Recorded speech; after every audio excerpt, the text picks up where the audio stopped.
Hi, and welcome to my Floss Tube channel. I'm Jean Farish, and I am especially glad to be here today with you.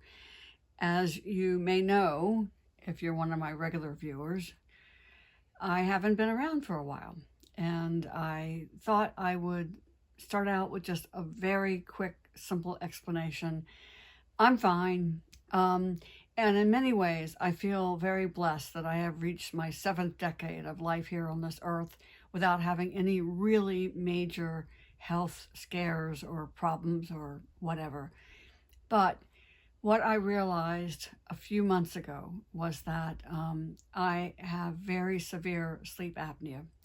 And I am sharing this information with you mainly just to rest your mind at ease that I'm fine, and also to offer a little bit of an explanation as to why there's been these months that I haven't had any new episodes. And basically, I was just exhausted all the time. I mean, my sleep apnea is so severe, it's off the charts. Many of you are aware of a thing called a CPAP, which is very often used to treat sleep apnea. Mine won't even, a CPAP won't even touch what's going on with me. There's also a thing called a BiPAP and a BiPAP ST, and that's what has been prescribed for me.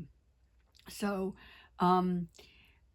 if sharing this with you helps you become aware of just listening to your own body, then I'm especially glad that I'm sharing it with you. It took a while for me to kind of reconcile why I was so tired all the time with what was going on with my body. And I'm just very blessed that I live in an area where we have excellent medical care.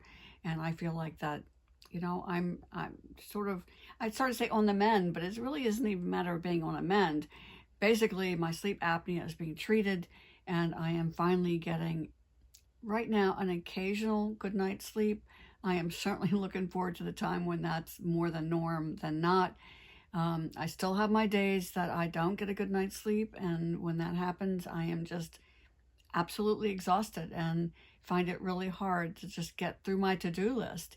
And so basically what happened was that I realized that when I looked at my to-do list each week and it came close to the time to make a new episode, and I hadn't finished the things that I felt really needed to be tended to, then the Floss Tube episode had to fall by the wayside.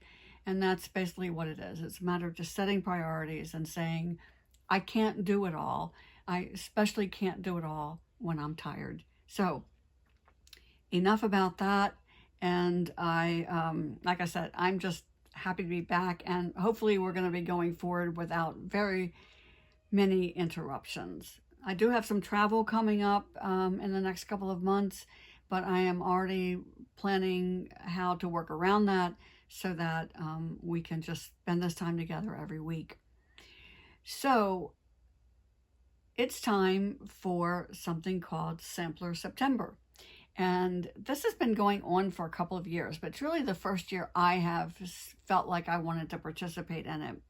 And basically, it's just a way of people connecting with each other and feeling like they're not stitching alone.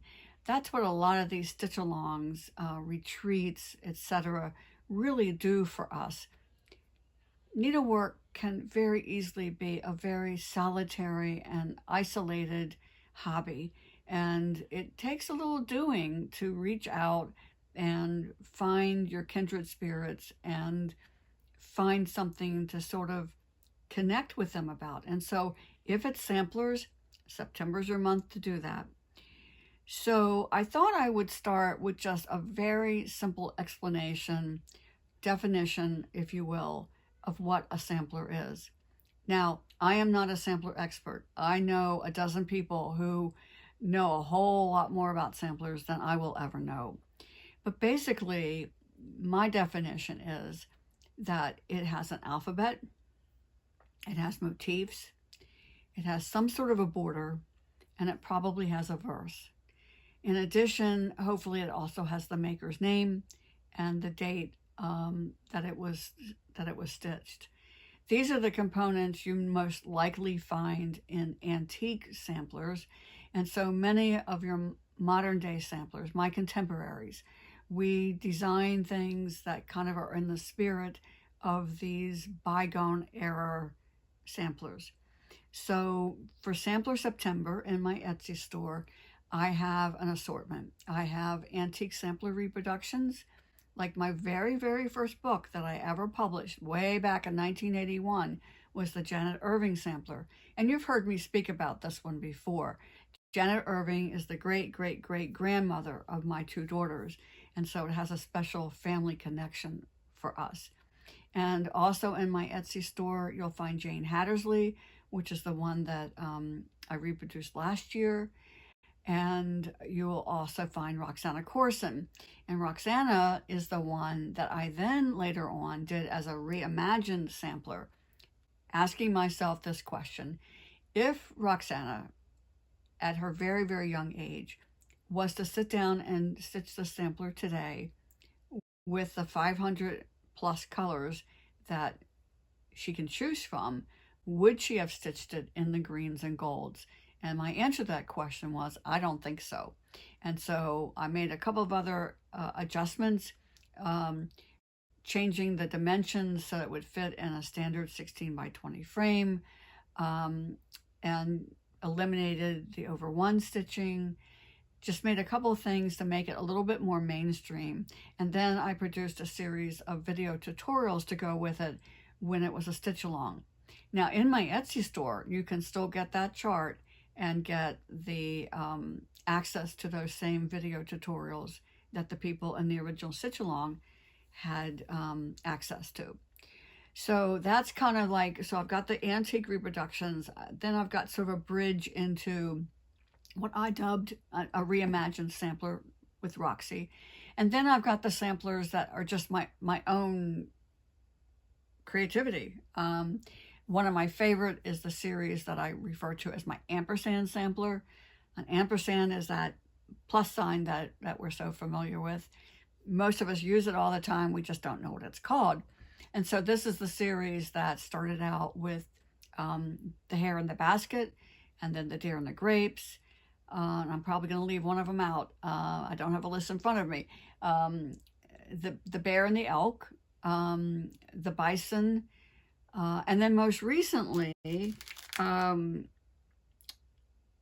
two turtles and a flamingo. And as you can see, although I did this for our cruise that was last July, I still haven't framed it. I know we all do this, and I'm just like everyone else. It's done. I set it aside.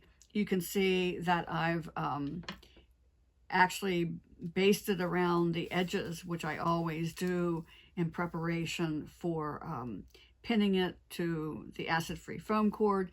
So I don't have much of an excuse as to why this one's not done, but it isn't. Got to get it done. So the two turtles and a flamingo, one of the things that's different about this one departure, is that where I stitched the term beach time in here, I also, for the benefit of the people who were on that cruise, I charted out the words of the Caribbean. And then I started thinking about, well, what are all the other places where this sampler would kind of fit in? Pool time, beach time, summertime. And so I came up with that 6 or 8 different little phrases that you could use. And then I thought, well, at this point, I've got almost all the letters of the alphabet charted. Why not just do all 24 letters? Excuse me, 26 letters. What am I thinking of? All the letters of the alphabet, so that if a person wanted to put their family name or come up with their own little fun saying, they could do that. So that is two turtles and a flamingo. And that brings me to the next new thing that I've done, and that is to start introducing floss packs in my Etsy store. Now, you know, again, if you've been following along with me, that I love Cosmo floss. I love the colors, I love the intensity, I love the range. And so I I kind of keep waiting for cross-stitch shops to get on the bandwagon. And there are some. I mean, I'm not going to say that there aren't any.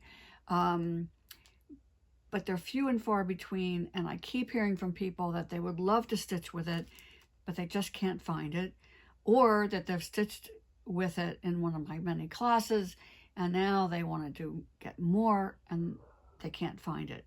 So I got through my stash and put together floss packs for some of my samplers. Now, eventually I want to do more and more of them, but right now there's maybe about 10 of them that are in the Etsy store right now. So that's the two turtles and the flamingo. Oh, and also, let's see if I can insert it here, but I did kind of a fun little video when I was down at the Cross Stitch Cupboard in Fort Lauderdale as to how the steps I go through to convert the Cosmo colors that I stitch with to the DMC colors, so people who prefer DMC or who can't find Cosmo can still stitch it. So I'm going to try to insert it right here.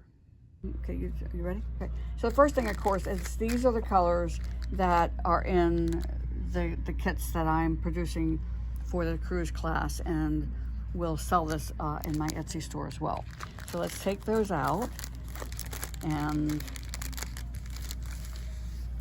when I do my color comparisons, I try to lay the threads on fabric that's similar to what I'm going to be stitching on. The same thing you probably do at home when you do a floss toss. Okay, so these are the colors that I'm starting with, and these are the colors I think I'm going to be using, but I'm going to set those aside for a moment. So an easy peasy one is my Cosmo 168 is a perfect match, I think, for 336. When you're in a store and you're trying to do a floss comparison, lay the threads on the actual color to determine if it's the right one. If you like, I'll use if you can see it, then it's not a good match. What you want is a color that, as close as possible, it just lets it blend right in. So that's pretty much a keeper. So I'm gonna set that one aside. Okay, I think the biggest challenge is going to be the purples, because purples can be a pinkish purple, they can be a bluish purple, you've got your ultramarines. These are my favorite Cosmo colors for this particular sampler. So you can see when I put it next to this DMC family, these start looking very, very pink.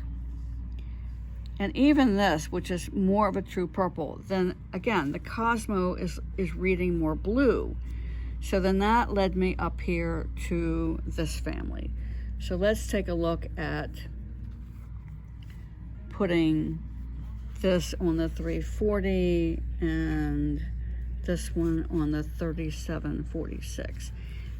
This is not a good match, but it's probably going to be my best choice. But I'll be able to tell better when I get everything all put together. So I'm gonna set these aside for a moment. Okay, so let's do the electric blues next, because DMC is pretty good with their electric blues. So how about 996 and 3843. So not too bad. Okay, so got those two numbers written down. All right, the oranges. Let's come down here to the oranges. And this is a very sherbety kind of an orange. How about this one, this 3341? And again, you can see how that really blends right in. Again, you can see where if it sort of camouflages, then you know you've got a good color match. And the yellows, I think one of the new DMC colors is going to work for this one. Now the 3855 might be a closer match, but as a designer, I know that I want to go slightly bolder, not paler, with the yellow. Yellows can recede very, very easily. So I'm going to write down 19 for that one. Okay, the olive greens. Now this is probably going to be a big challenge. So kind of want to go bright.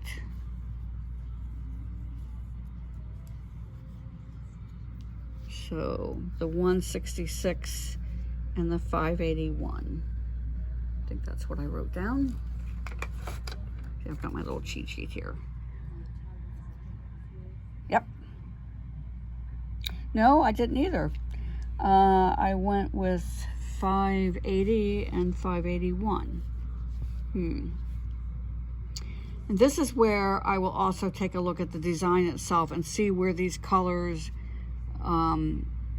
what design elements they're used for. So as I thought this was going to be a challenge, there's no true match for that. But again, when you look at all the olives, you know, that's going to be my best bet. Now the turquoise. All right, so what do you do with these turquoises? Put them down here, and the DMC equivalents are very, very blue. Come up here, and I think that this is a little closer in terms of the match. And the 959 I think is going to be good for the lighter one. And then, nope, let's do the 964 for the lighter one and the 959 for the darker one. I have a feeling the pinks are going to be the biggest challenge, because this, of course, is the flamingos, the real star of the, the star of the show here. And when I go to like the 603, 602 family, again, this starts looking very coral compared to this pink. But when you put it over next to the corals, maybe it's not quite pink enough. But I am actually leaning right now toward this 957 and 956 for my pinks. So this is the assortment I ended up with, and I made a note that the pinks are not an exact match, so that if someone wanted to use the pinker pinks, they could go in that direction. Okay, so the next thing is that in addition to coming up with these floss packs to go with samplers of my own design, I also listen to what is being said on Facebook and other areas of social media. And one of the things I keep hearing is the disappointment people have in the coverage they're getting with DMC Black number 310. So I also put together a pack of black and white. It's 12 skeins altogether. I doubled up some of the colors, and so it's a variety of blacks and whites. And you might already be saying to yourself, what does she mean, a variety of blacks? Black is black. Well, it really isn't. Black is not a color. Black is the absence of light. Think about waking up in a place that you're familiar with, your own bedroom. Kind of in the middle of the night, there's a little bit of ambient light coming in.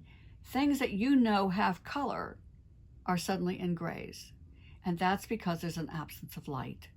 So if you have the total absence of light, you've got pure black. And, well, I guess we wouldn't be able to see it then, would we? So what artists do is when we mix colors, you've got a brown that is so deep, it's almost black. You've got a blue that's so deep, it's almost black. And so that's what you find in the Cosmo line. You've got a gray that is so deep, it's almost black. Not quite, but looks black. And I would challenge you that any one of the 4 colors in the Cosmo range that I think of as being black, if I handed you just one of them at a time, you would say, oh yeah, that's black. And the next one you'd say, oh yeah, that's black.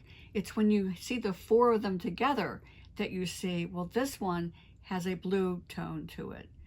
Think of the cover of a romance novel, and you've got the raven-haired beauty. You've got somebody whose hair is so black that when the light hits it, kind of has a little bit of a blue sheen. That's one of the colors. You've got a brown that is so deep, it's almost black. So I just dubbed it espresso. So, so I put those together with the idea of sharing this news with you today, and they're already sold out. So I've already put in an order for more, and as soon as I can, they'll be back in my Etsy store. So that's a lot of what's been going on. As I kind of got this renewed energy, or kind of getting back to the energy level that I used to enjoy on a regular basis, I started thinking about my second annual Southern tour. Last winter, I spent about a month in Florida, visiting friends, visiting shops, teaching, going to retreats, being a vendor at a retreat, went on a cruise with some friends, and just kind of packed that all together into one continuous trip.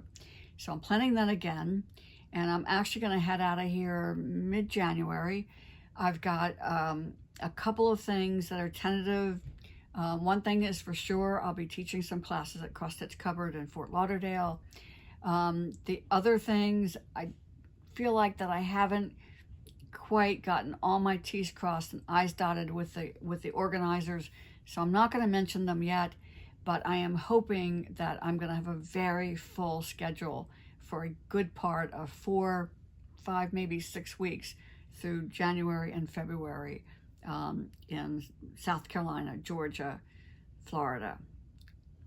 North Carolina doesn't have terrible winters, but we have enough that it's going to be nice to be away. And so I'm looking forward to that, and also looking forward to seeing a lot of the friends that I have made over the years in all these various places. So look for that. And also, if you live in those areas, look at a map. I'll be driving from Winston-Salem, North Carolina, probably to the Panhandle first, and then down to Fort Lauderdale. And if you know of any shops or guilds or groups of people that I could hang out with, maybe teach a class, let me know. Send me an email or just make a post here, and we'll see if we can't fill my days during that time, because that's going to be a lot of fun. So I think that is just about all. I'm kind of looking at my notes here that I wanted to cover today, and so I will leave you with this. Stitch happy, stay safe. I'll see you next week.